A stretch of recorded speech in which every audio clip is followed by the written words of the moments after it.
the heart of patience. ತಾಳ್ಮೆ ಹೃದಯ, பொறுமையின் இருதயம். ತಾಳ್ಮೆಯ ಹೃದಯ. பொறுமை மிக மிக அவசியம் ஆத்தும ஆதாயத்துல. ತಾಳ್ಮೆ ತುಂಬಾ ಅವಶ್ಯ. விட்டுறக்கூடாது, ಅದನ್ನು ಬಿಡಬಾರದು, விட்டுடக்கூடாது. ಅದನ್ನು ಬಿಡಬಾರದು. நீங்க எத்தனை வருஷம் உங்க தாய்க்காக, உங்க பெற்றோருக்காக, உங்க மகனுக்காக, உங்க பிள்ளைகளுக்காக, உங்க நண்பர்களுக்காக அவங்கள ஆதாயப்படுத்தணும்னு நீங்க செலவிடுறீங்களோ சோர்ந்து போக வேண்டாம். ಎಷ್ಟು ವರ್ಷ ನಿಮ್ಮ ತಾಯಿಗೋಸ್ಕರ, ತಂದೆಗೋಸ್ಕರ, ನಿಮ್ಮ ಸಹೋದರಗೋಸ್ಕರ, ನಿಮ್ಮ ಗೆಳೆಯರಿಗೋಸ್ಕರ ತಾಳ್ಮೆಯಿಂದ ಇರಬೇಕು, ಅದನ್ನು ಬಿಡಬೇಡಿ. பொறுமையா இருங்க, ತಾಳ್ಮೆಯಿಂದ ಇರಿ, பொறுமையா காத்திருங்க. ತಾಳ್ಮೆಯಿಂದ ಕಾಯುತ್ತಾ ಇರಿ. ஒரு நாள் கர்த்தர் அவர்களை ஆதாயப்படுத்தி ಒಂದು ದಿನ ಅವರನ್ನು ದೇವರು ಗೆಲ್ಲುತ್ತಾನೆ. அள்ளி தூவும் விதையை விதைக்கிறவன் கண்ணீரோட விதைக்கிறான், கம்பீரத்தோட அறுக்கிறான்.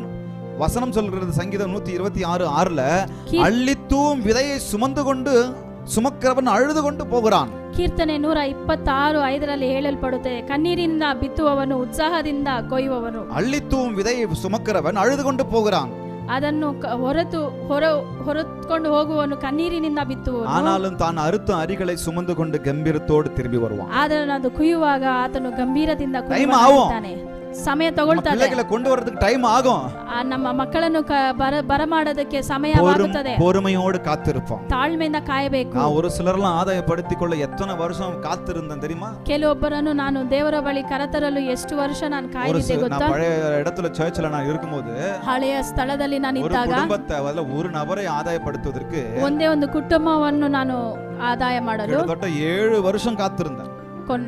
7 ವರ್ಷ ಕಾಯ್ದಿದ್ದೆ. அப்ப எத்தனை வருஷம் நம்ம காத்திருக்க வேண்டியது இருக்குது பாருங்க. ಹಾಗಾದ್ರೆ ಎಷ್ಟು ವರ್ಷ ನಾವು ಕಾಯಬೇಕು ನೋಡಿ. பொறுமை வேணும். ಹಾಗಾದ್ರೆ ತಾಳ್ಮೆ ಬೇಕು. விட்டுறக்கூடாது, ಬಿಡಬಾರದು.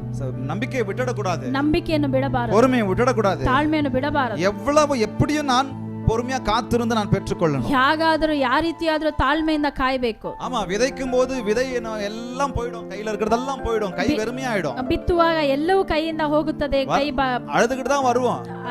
ಕಣ್ಣೀರಿಂದ ಬರುತ್ತೇವೆ. ஒரு நாள் அந்த விதை விதையும் போது விளையும் போது, ಆದ್ರೆ ಒಂದು ದಿನ ಅದನ್ನು ಕುಯ್ಯುವಾಗ, அறுக்கும் போது, ಅದನ್ನು ಕುಯ್ಯುವಾಗ கம்பீரத்தோடு கெத்தா சந்தோஷமா வருவோம். ಉತ್ಸಾಹದಿಂದ ಅದನ್ನು ಕುಯ್ಯುವವರಾಗಿರುತ್ತೇವೆ. ஒரு நாள் நம்ம எல்லாரும் ஒண்ணா ஆராதிப்போம். ಒಂದು ದಿನ ನಾವೆಲ್ಲರೂ ಆರಾಧಿಸುತ್ತೇವೆ, ಒಂದಾಗಿ ಒಟ್ಟಾಗಿ. நம்ம யோசிச்ச, நம்ம கொண்டு வந்த அந்த நபர்களோடு நம்ம கர்த்தரை ஆராதிப்போம். ನಾವು ಯೋಚನೆ ಮಾಡಿ ಕರೆತಂದವರೊಂದಿಗೆ ನಾವು ಆರಾಧನೆ ಮಾಡ್ತೇವೆ. பொறுமையை விட்டுட வேண்டாம், ತಾಳ್ಮೆಯನ್ನು ಬಿಡಬಾರದು. பவுல் சொல்றாரு, ಪೌಲನು ಹೇಳುತ್ತಾನೆ, ஒருத்தனுக்குள்ள கிறிஸ்து உருவாவது நான் கற்ப வேதனை படுறேன். ಒಬ್ಬರಲ್ಲಿ ಕ್ರೈಸ್ತನು ಸೃಷ್ಟಿಸಲ್ಪಡಬೇಕಾದ್ರೆ ಆ ಗರ್ಭ ನೋವನ್ನು ಅನುಭವಿಸಬೇಕು. இத்தனை வருஷம் நான் நினைக்கிறேன் 3 வருஷ காலம் உங்களுக்கு புத்தி சொல்ல நான் ஒவ்வொரு நாளும் இரவும் பகலும் அழுது கொண்டதை நினைச்சுக்குங்க அப்படின்றார் ஒரு இடத்துல. 3 ವರ್ಷ ನಿಮಗೋಸ್ಕರ ನಾನು ಕಣ್ಣೀರಿಂದ ಹತ್ತಿದನ್ನು ನೀವು ನೆನೆದುಕೊಳ್ಳಿ ಎಂಬುದಾಗಿ ಹೇಳುತ್ತಾರೆ.